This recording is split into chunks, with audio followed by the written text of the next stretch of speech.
Yan. Hello mga kahalaya. Yan naman eh. Kahalaya muna itatawag ko kasi nga ang pangalan ng channel The Purple Luggage. O, di ba? Need ng luggage wag mag-ride, ganun? Hindi. Siyempre, hindi naman tayo araw-araw ma-international trip dahil hindi tayo isang trust fund baby. So, for the meantime, samahan nyo kami mag-ikot-ikot sa Nueva Ecija at nearby provinces habang nag-aabang ng piso sale sa Sempak. Diba? So, ayan, bago ang lahat, mag-subscribe naman po tayo sa channel ko. Uulitin ko lang, The Purple Luggage. Like and subscribe kung nagustuhan nyo akong magsalita. And, pag-usapan natin ang pinuntahan naming bayan, Quiapo.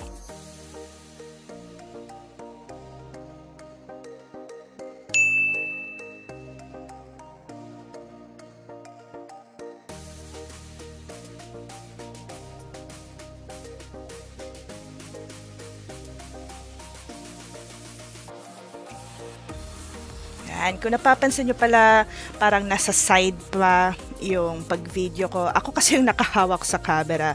Hindi siya nakamount sa helmet ng partner ko kasi first, walang flat surface sa helmet and then medyo mabilisan lang namin tong napagtripan na gawin. So, hindi rin namin naisip ang i-mount dun sa motor namin kay Kiwi. So, yan. First time namin gamitin yung camera sa pagra-ride. Kaya medyo pa-side siya nung una. And nakikita nyo ngayon, dito kami sa Gimba. So, Gimba Poblacion, medyo matraffic siya. Plano namin pumunta sa Quiapo. Quiapo, Nueva Ecija. Katabi lang ng Gimba, Nueva Ecija. Aabot lang siya ng mga 30 minutes pag binahe natin. Lumabas kami sa bahay mga 10:26 a.m. So, eto na, makikita nyo na kung yung mga nadaanan namin. And, ayan, pagpasensya nyo na ulit yung camera. Pero, maayos yan mamaya. Tignan nyo lang. Ang rason kung bakit kami pumunta sa Quiapo, simple lang. May in-order akong empanada at taga Quiapo yung seller. Sa sobrang patay gutom namin, pinatulan na naming umorder nila sa kabilang bayan at yun yung sasadyain namin. So, empanada. Sulit naman siya. Sasabihin ko ilalagay ko sa description na lang. Ilalagay ko sa description yung in-order na empanada and in fairness, masarap naman siya. Sulit, worth it yung biyahe. So, ito na. Mga kahalaya, check lang muna natin. Mag-rides lang tayo. Enjoy.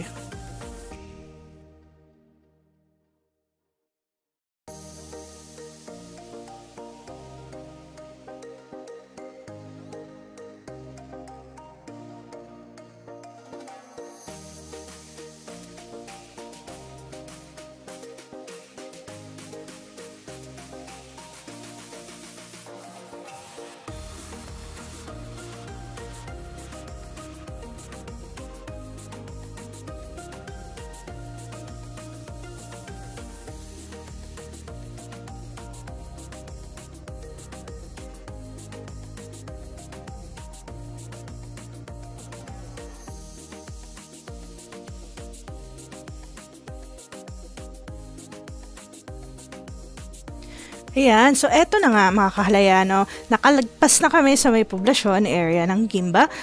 Nandito na kami sa bandang papunta na sa gilid ng mga barangay ng Gimba.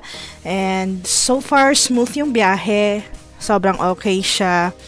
And nung time talaga na yan, ang ganda. Hindi tirik yung araw. Sobrang ganda mag-rides. Daming mga puno. Hindi maalinsangan, kumbaga. And yan, sobrang good vibes lang yung pag-rides namin. Kahit na may mga construction sa daan, ganon, hindi naman kami naabala masyado. So yan, kung nakikita yung partner ko, mahilig siyang dumaan dyan. Nag-overtake siya.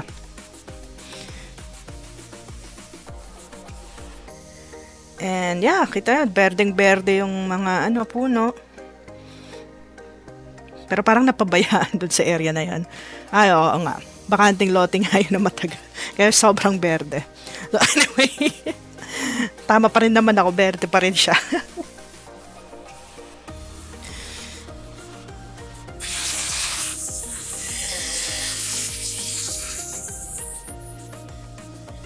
So, ngayon lang ulit ako nakapunta dito. Ngayon lang kami ulit nakapunta dito sa bandang dito. Unless bumabiyahe kami from Baguio to Gimba. Kasi dito usually dumadaan yung mga van. So, ngayon lang ulit na papuntang Gimba to Coyapó. Yan, may mga nadadaanan kaming na umaani ng palay, nagpapadry ng palay, ganon, sa gilid ng kalsada. And sobrang gandang tignan na paano ba, na lively yung community, ganon.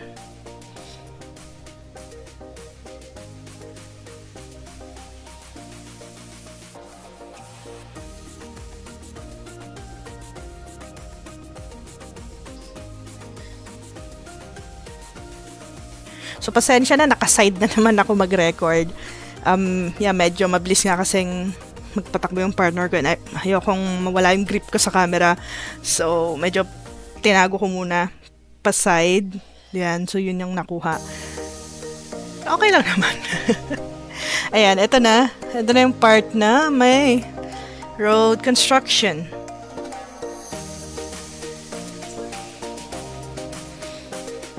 So, pinalagpas naman kami nung trabahador. So, nakakasingit naman kami.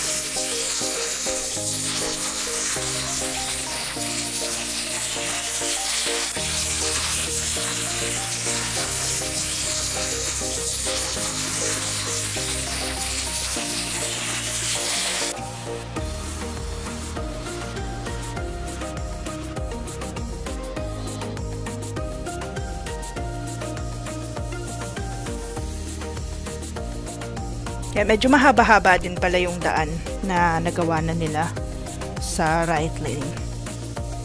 Ngayon, habang papunta tayo sa Coyapó, medyo pag-usapan naman natin yung bayan na yon. And yung plano namin, aside sa pagkuha ng empanada, of course, hindi naman kasi kami mga scammer o bogus na buyer sa Facebook Marketplace. But anyway, ba't nga ba kami bibili ng empanada sa Coyapó? Ba't kami order? Nataon lang. Syempre may mga empanada naman sa Gimba, may suki pa nga kami. Pero kung time kasi na to, nirecommend siya ng tita ng partner ko. So we thought, why not? Kasi sabi niya, it's the best empanada daw na titikman niya. So nag-interesado naman kami. So, ayun. Padpad na ang Coyapó.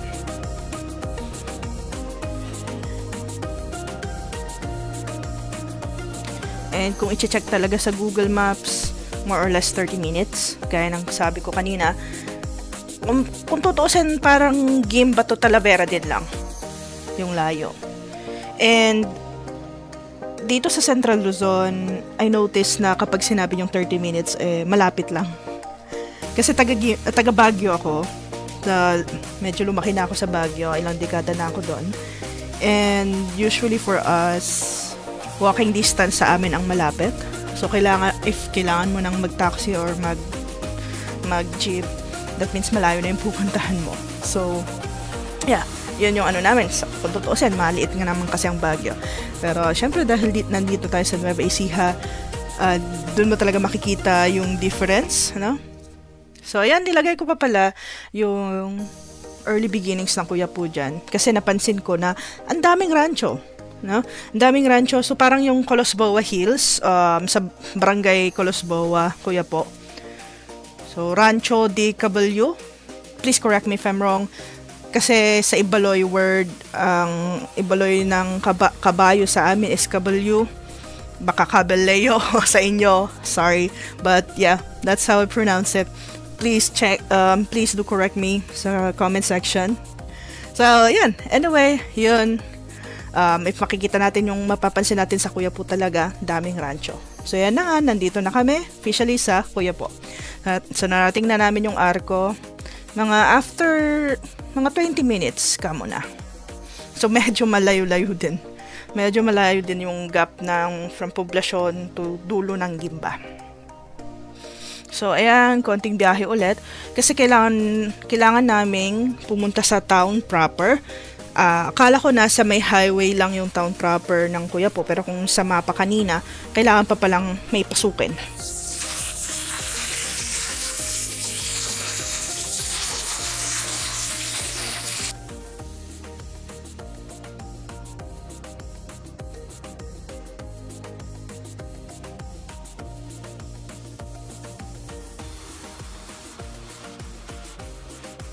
Puno. Ayan. Nakaside na naman yung camera ko. Siguro sa time na yan, natuwa akong i-video yung mga mangga tsaka palayan. So, sinide ko muna. Nagustuhan ko yung kuha, to be honest. Mas nagustuhan ko yung hindi kunin. Kuhanan ng video, I should say.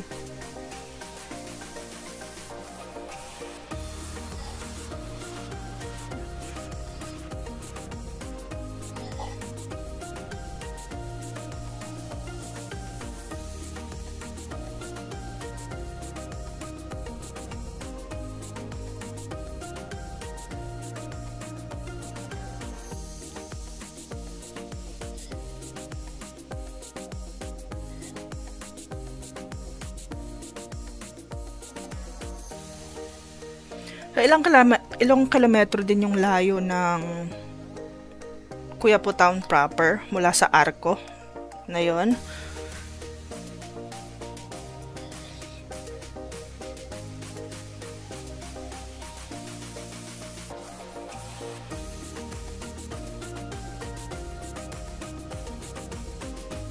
Ayan. So, dito na.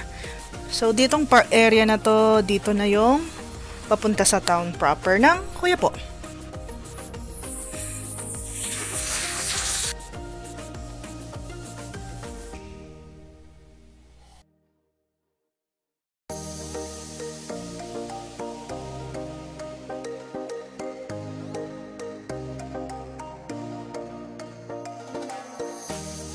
Ang daming puno, nakakatuwa. Malinis talaga. Maganda yung simoy ng hangin.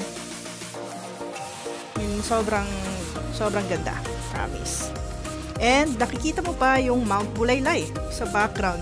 Kung napapansin nyo doon sa may bandang kanan kanina, sumisilip-silip yung bundok na yon. Last Conchenek, nung nakauwi kami, meron din palang parang zipline area doon sa Mount Bulaylay. So late na namin nalaman. Sayang, siguro sa susunod.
Tapos, ilang minuto pa, narating na rin namin yung 7-Eleven sa may palengke.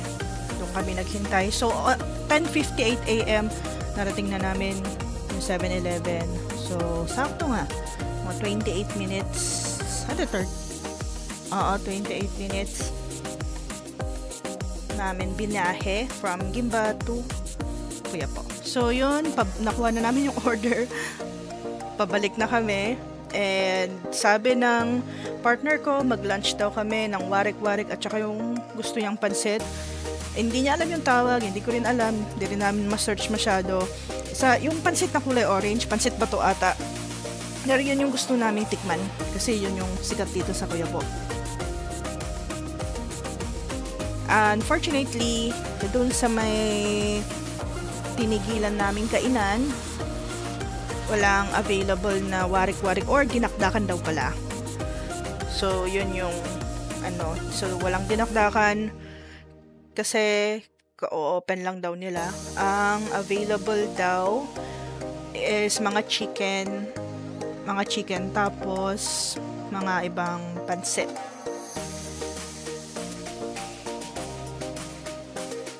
So nakalimutan ko na yung pangalan ng restaurant pero makikita nyo dito.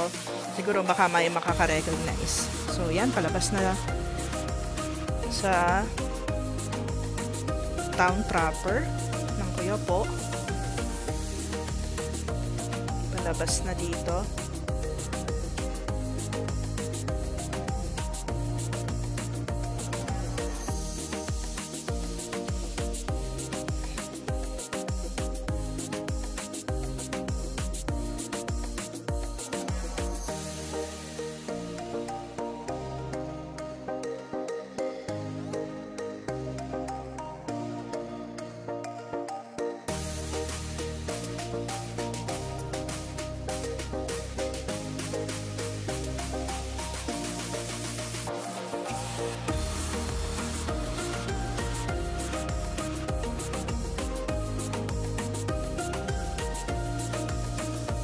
So, eto.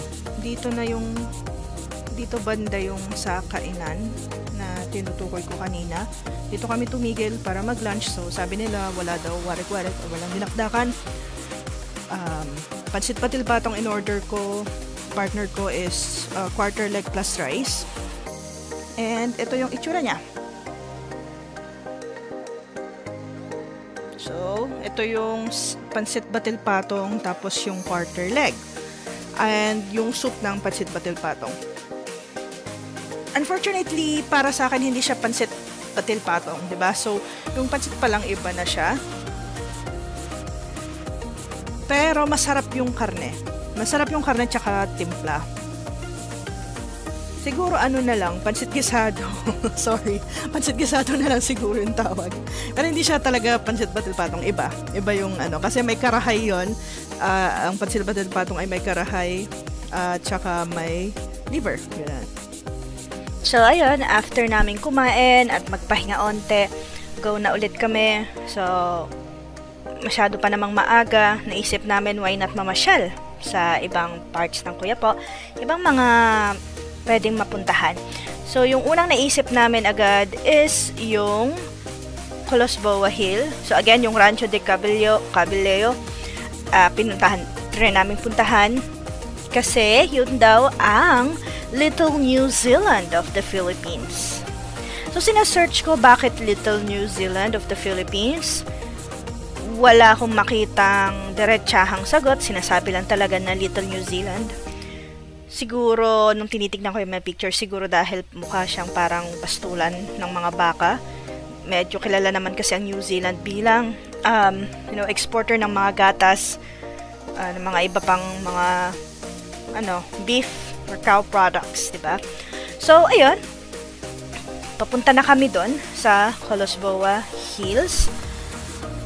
Doon sa may rancho. Na kung saan yung may mga nagda-trending, kung saan natin nakikita. And para nga naman makita namin, with our own eyes, kung bakit siya tinawag na Little New Zealand. At para hindi lang siya parang hula-hula lang na bakit Little New Zealand. So yan, konting biyahe lang ulit. So, ayan, kalalabas lang namin sa highway. Nasa, lang pala yun, yung pinagkainan namin, wala pa siya sa highway. So, pagkalabas namin sa National Highway, kumaliwa lang. And then, eto na. Eto na yung signage papunta doon sa sikat na rancho.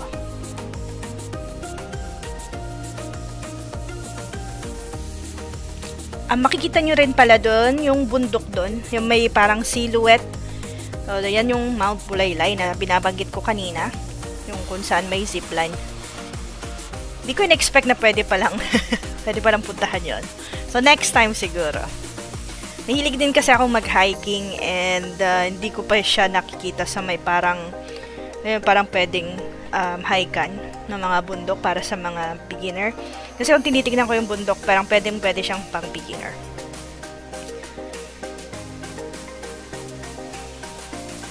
So anyway, ito na nga yung daan papunta sa sikat na Colosboa Hills. Medyo malayo siya mula sa highway. And maraming sanga-sangang daan. So at this point yung partner ko, lahat ng mga na medyo nakakasalubong namin, pinagtatanungan na niya.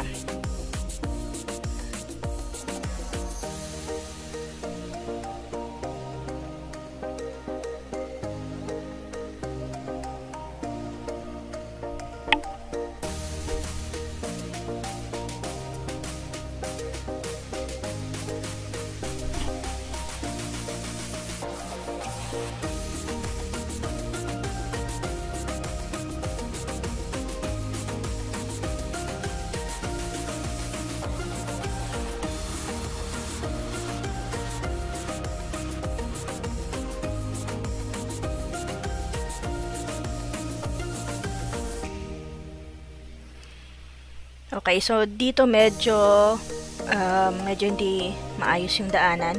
So talaga iniiwasan niya ng partner ko as much as possible. So kaya siya gumigewang-gewang. Iniiwasan niya talaga yung mga cracks doon sa daan. Pero maayos pa rin siya kapag kunwari 4-wheel siguro yung dadalhin mo. Tsaka, kahit motor, pwede nga ang iwasan niya. Tsaka iba pang mga sasakyan. So anyway, dito pa sa mga bandang residential area na to, ayun, kung makikita nyo may sangang daan. Yan, so nakat ko yung video na yon. Pero yung sangang daan na yon, medyo talaga mapapaisip ka. Yung partner ko, pinili niya kumanan na lang, and tama nga. So kakanan ka lang doon. Kasi kung babalikan mo ulit sa mapa, parang ang dederecho siya talaga, na pa loob lang talaga. So, ayan, tinanong din namin yung mga bata na yan, yung babait nila. And sabi nila, yes po, diretso lang po doon. Diretso lang daw namin.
Ayan, so mas lumoob pa kami.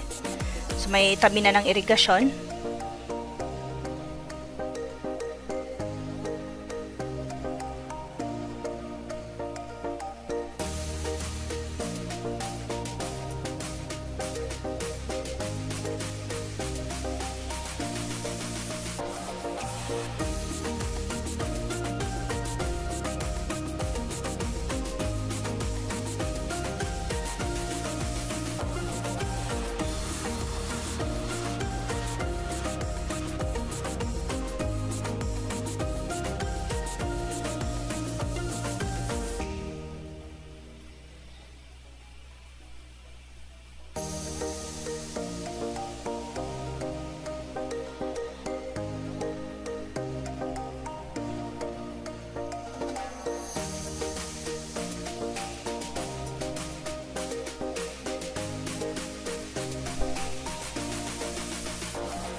At dito na nga, medyo napapansin naman na sobrang parang iba na, parang sobrang layo na.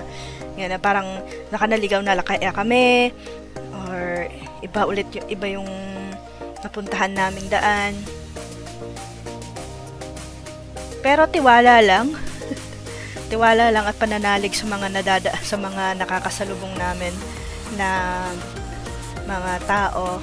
And sabi naman talaga na diretso lang, kapit lang, malapit na.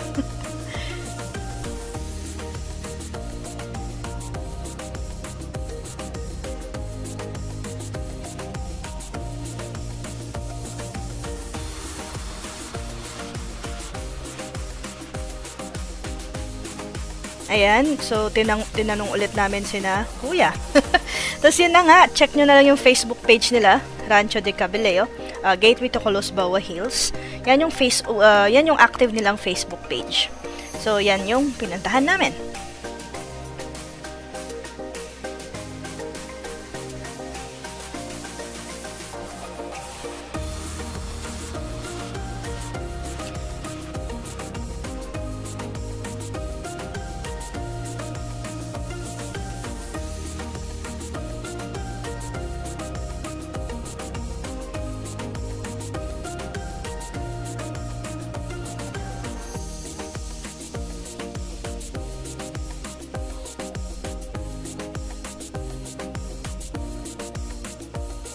So yun, nung may nakita kong bahay doon sa may kaliwa, naisip ko na okay, malapit na nga talaga. So, totoo nga naman na dito yung daan.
Ayan, isang tanong pa ulit.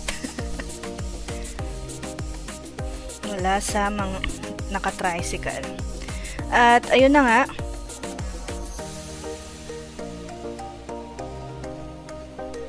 Dito ilang metro na lang. Ilang metro na lang yung layo. And makikita na, masisilip na yung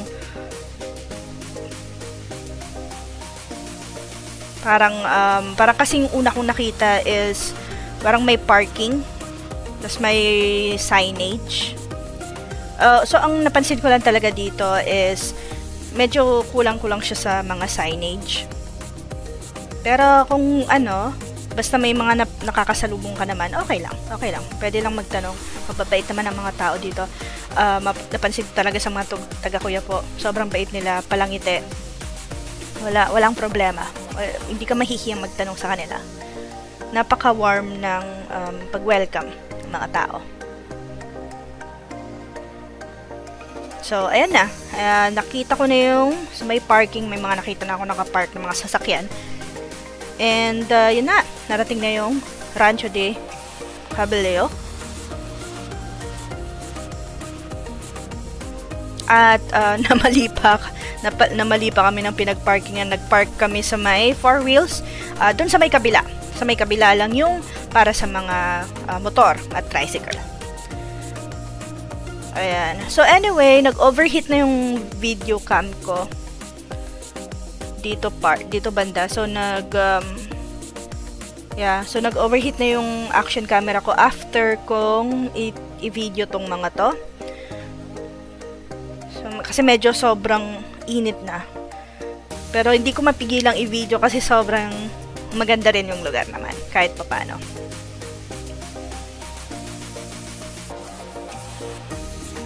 So, yeah, narating na nga namin ang Colosboa. So, yeah, Colosboa is a barangay in Quiapo. So, yan ulit. Sa pang shot na kinuha ko. So, pinasok ng partner ko, nauna siya. Pinasok niya yung rancho habang hinintay kong mag-subside yung init ng action camera ko. Kasi gusto ko pang kunin yung entrance. Kuhanan ng video yung entrance. So, yan. Ganda siya.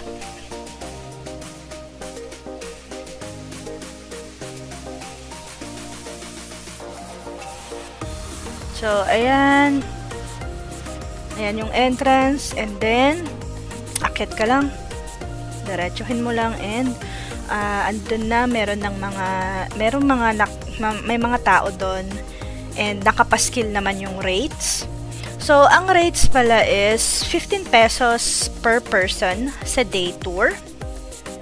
And then, 10 pesos para sa parking. Yun yung para sa motor. And then, ang maalala ko pa is, kung gusto mong mag-overnight dito sa rancho na to, it's 75 pesos.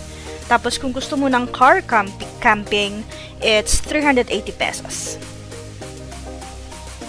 Kaya ang daming kambing. Medyo nag-start na siyang maging mapanghe. Medyo mabaho na siya. Dito banda. Pero mahangin naman eh. Tapos kapag gumawi ka na papasok, hindi mo na maamoy yung sa amoy kambing na yan. Ayan, free range yung mga kambing. Ang cute nila. Gusto kong hawakan pero lumalayo sila. Nakikurious lang sila, ganun. And yun, may mini lake. May magandang lake dyan. And then, may mga benches.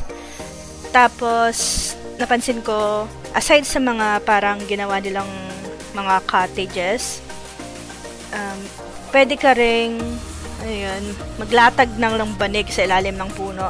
Tapos doon ka na pumesto. Diba? So, sobrang sulit. Para sa 15 pesos na day tour, mag-relax ka lang dito. Sobrang hangin. Sobrang presko ng hangin. Sobrang sulit na yung 15 pesos. Sobrang saya na. Okay? Ngayon, tignan natin. Kasi, susubukan natin pumunta dun sa may lake. Bali, hindi na pala kami pumunta or hindi na kami lumibot kasi sobrang masakit na yung araw dito sa oras na to. So, tinry lang namin umupo. Na-enjoy naman. Hindi siya boring. Okay lang sa amin yung nakaupo lang dito talaga. Sobrang tahimik pa. So, ito, may mga nakapwesto pang bato. So, dito usually nakikita yung mga taong pupwesto para sa pictorial. Nagiging backdrop nila yung lake.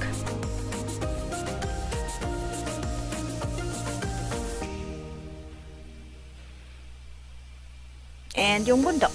Naging backdrop din nila. Pwede rin makuha sa background.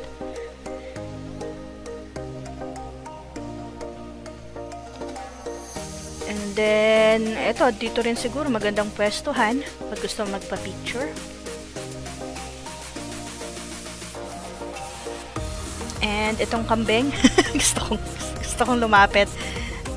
Lumalapit kasi siya kanina, pero pag ikaw naman yung lumapit, umiiwas na, ayaw na. Yan. So, yan na talaga ang rancho. Sobrang raw siya, wala silang ibang nilagay, which is good. Kasi, okay na eh. Maganda talaga siya pang camping, ganun. Kung nature lover ka. Ngayon, sulit ba siyang tawagin na Little New Zealand? Well, for me, kapag talaga naman isa-search mo sa Google, sa Google Pics, yung Google Images, yung New Zealand pasture farms, medyo similar talaga siya dito sa Colosboa Hills, Hindi natin yan maitatanggi. So, yung titignan mo yung pasture, yung meadow, yung mga bundok, ganon. Hindi mo talaga maikakaila. Medyo similar siya. Ang problema nga lang, New Zealand is New Zealand eh. Kapag sinabi mong New Zealand, hindi lang naman pasture farms ang andon, 'di ba? Hindi lang pasture farms ang andon. Syempre madami kang makikita sa Little New Zealand. Sa New Zealand, I should say. So to tag this place as Little New Zealand is kind of bit of a stretch, no? Mas na-appreciate ko pa kapag sinabi yung Kuya po is, Colosboa Hills as is na. Hindi, yung mga influencer na nagtatag nito bilang Little New Zealand, itigil nyo na yan, please. Colosboa is Colosboa, Colosboa Hills is Colosboa, Kuya po is Kuya po. It's as beautiful as it is. Hindi na natin kailangang i-brand ang mga lugar na para kang pumunta sa abroad, 'di ba? Kumbaga, let's appreciate local, 'di ba? Local sceneries as our own. Wag na natin sabihin na Little Scotland, little kung ano-ano man, na in the first place, wala, halos ilang bang Pinoy, lahat ba ng Pinoy nakakapunta sa mga bansa na yon? Yung point nyo, nagigets ko yung point nyo na parang iisipin ng mga tao na para na rin sila nakapunta sa ibang bansa. Pero sana, mas maisip natin na i-appreciate yung sariling atin na lang muna, di ba? Bago yung ibang bansa. Nagets nyo na ba yun? Pero again, I will not take it against Kuya po. Yung mga influencer lang sinasabihan ko. Pero tignan yung maigi, sobrang ganda ng Kuya po talaga. Sobrang ganda ng Colosboa Hills. Kahit hindi pa sabihing Little New Zealand, pupuntahan pa rin yan ng mga tao. Okay? So, ayun. Umabot din kami ng ilang oras para umupo sa Colosboa. Sobrang ganda. And, habang nag-google, sabi pa ng partner ko, punta pa tayo sa isang farm resort para maiba, para talagang masulit na yung punta natin. And yun, naisipan namin pumunta sa Sirmata Resort Farm. So, yun yung next naming pinuntahan.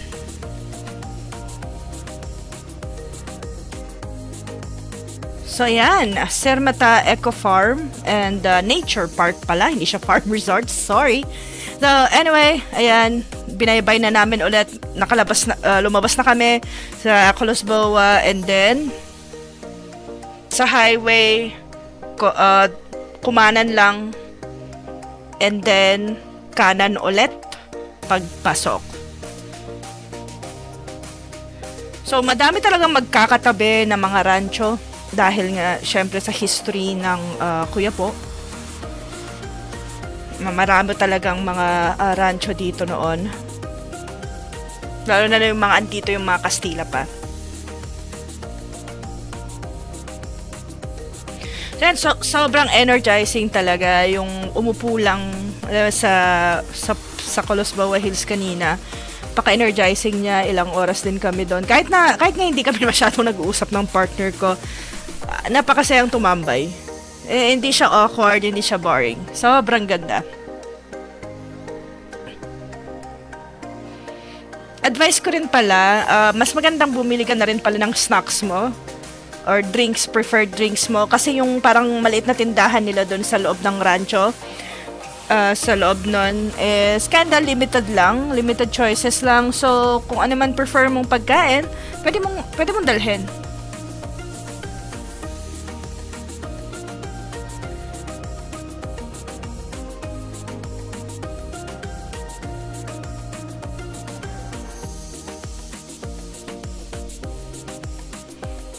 So, yan. Binidyo ko lang yung may elf na may dalang kubo. Natuwa lang ako. Cute lang. Yan.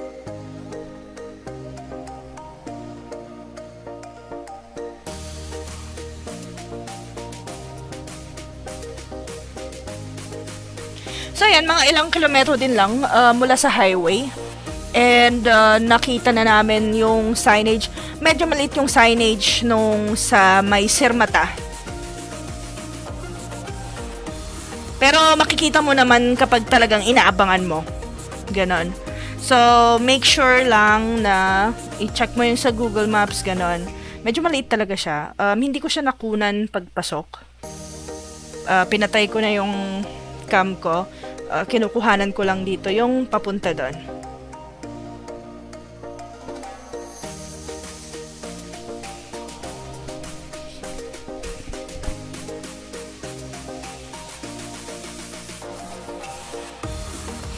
So yan, pumasok na kami. Dito na yung sa loob ng Sermata. So ito yung parking space. And sobrang bait ni Kuya Guard. Ayan. So, tong hanging obstacle course pala nila, sabi nung nasa may coffee shop, hindi na daw pala siya pwede kasi marupok. May mga marupok na area. So, clinose na daw muna nila. Wala kaming reservation, hindi kami nag-check-in kasi nga bagong ano lang naman, spontaneous activity lang naman to. Pinuntahan lang namin yung coffee shop. So, doon nakaabang na yung partner ko. Tinanong na niya ako kung anong order ko. So, ito, yung kape puno. So, take a break and enjoy coffee. Tapos, meron ding tagline na coffee together, we palpitate. Coffee date, or yeah, we palpitate together, ganon. Wala silang yung gusto kong tea sana na cold. Hindi daw iced yung mga tea nila. Hot daw. So, nag-dark choco na lang ako. Tapos yung partner ko nag-Vietnamese latte. So, yan. Pumunta pa kami sa taas ng Kape Puno. So, literal pa na ng puno. So, parang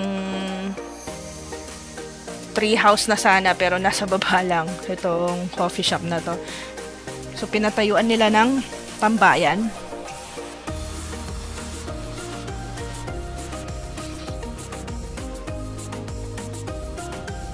So, sobrang lawak din ng nature park na to.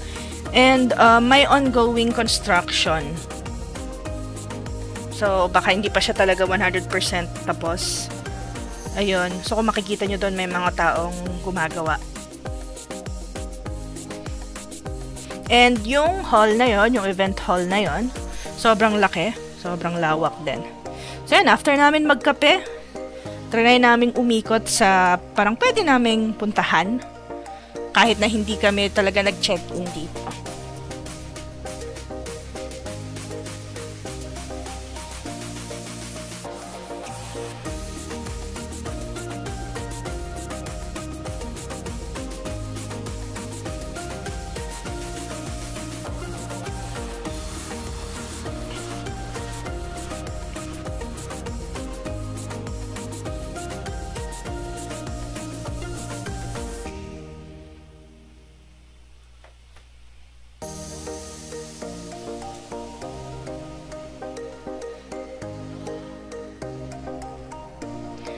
Yung path dito sa resort na to, sobrang ganda, cobblestone.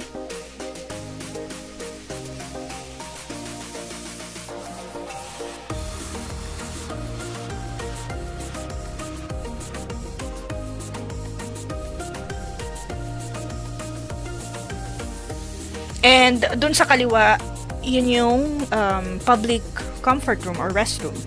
So yan ulit yung supposedly yung naisara, i-close na area dahil marupok na daw yung mga yung bridge.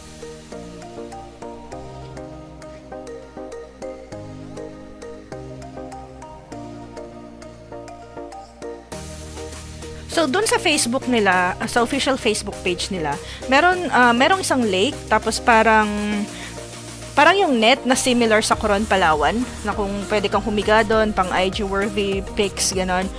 Hindi namin yun nakita. Siguro for check-in guest lang, kasi baka doon pa sa may bandang looban.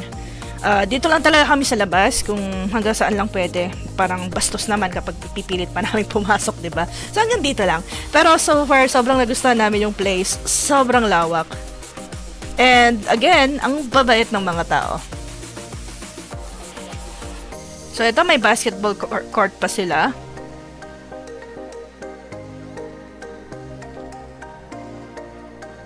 And doon may pool. So, merong pool doon.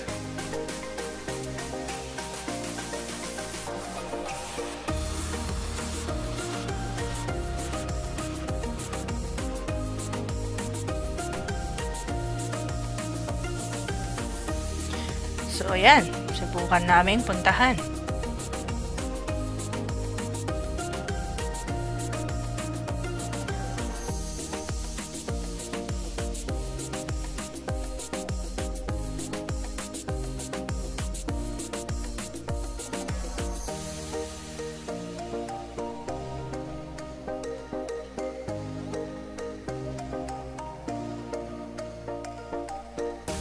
Matras ako dyan.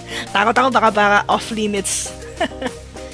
Anyway, sasabihin naman nila merong tao doon. Andun si ate kanina nakita ko. Sasabihin naman niya eh. So, yan. Meron pa silang parang canopy sa may pool area. Sobrang ganda. Sobrang ganda ng itsura. At chinek namin yung mga presyo sa Facebook. Medyo, parang if I'm not mistaken, 4,500 ata for 2 packs. Pero isang villa na yon.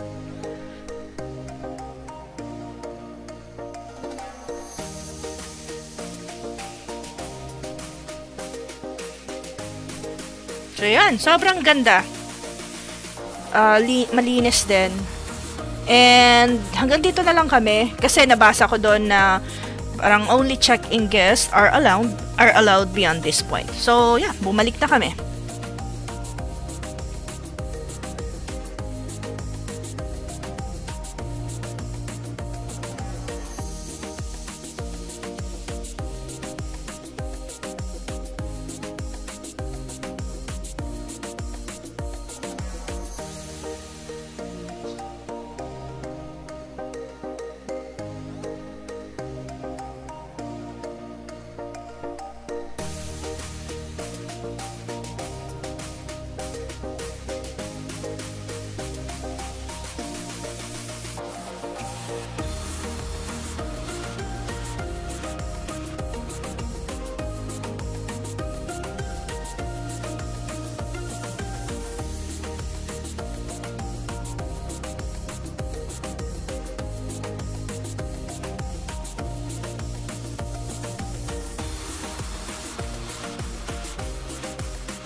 And dito banda, binibilisan naming maglakad.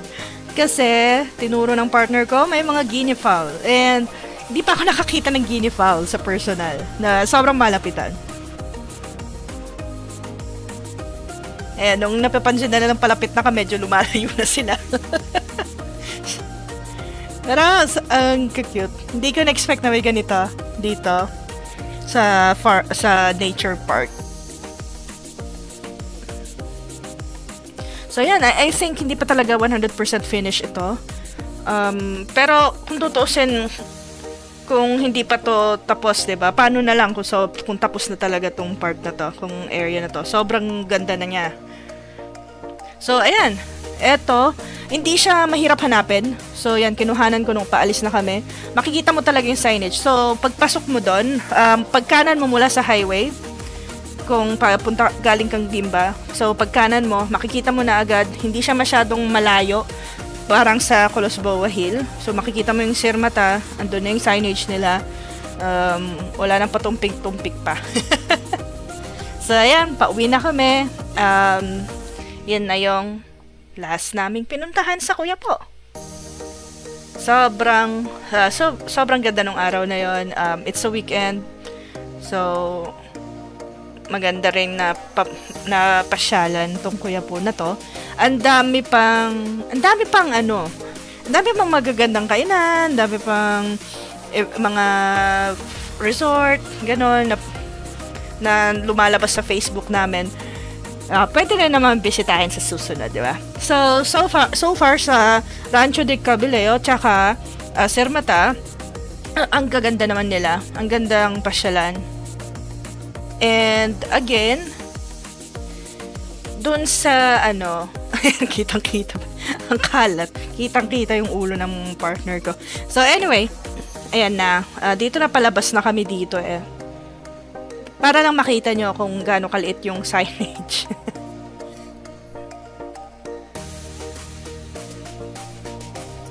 So, mas okay na lang siguro na kung first time yung pumunta dito, mamasyal dito, mag-Google Maps na lang din kayo para sure.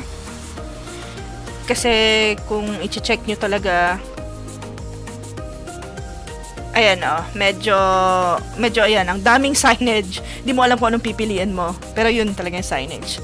So anyway, yan. Ito yung kape puno na on-order namin. Pang presyo na siya parang Starbucks. So, pwede na. Pwede na rin siguro kung mahilig ka mag-Starbucks. So, afford mo yung presyo. So, yan. Magaganda yung mga pictures naman, lalo na kapag inedit mo na, inayos mo na sa lugar, ganon. And I love the 100% biodegradable yung coffee cups na ginamit. So, yun. Plus sa akin yan. Sobrang 5 stars sa akin yan.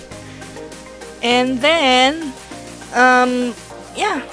Parang, pwede siyang balikan. Sabi nga ng partner ko, kung pwedeng mag-aya ng iba para mapaghatian sa villa, di ba?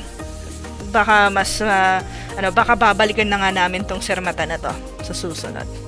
And so, yan na po ang trip namin sa Kuya po. Marami pa kaming babalikan, sabi ko nga. And sana nag-enjoy kayo. And mag-comment po kayo kung asan ba pwedeng mamasyal or masarap na kainan sa Kuya po. Thank you so much and have a great day. Bye-bye!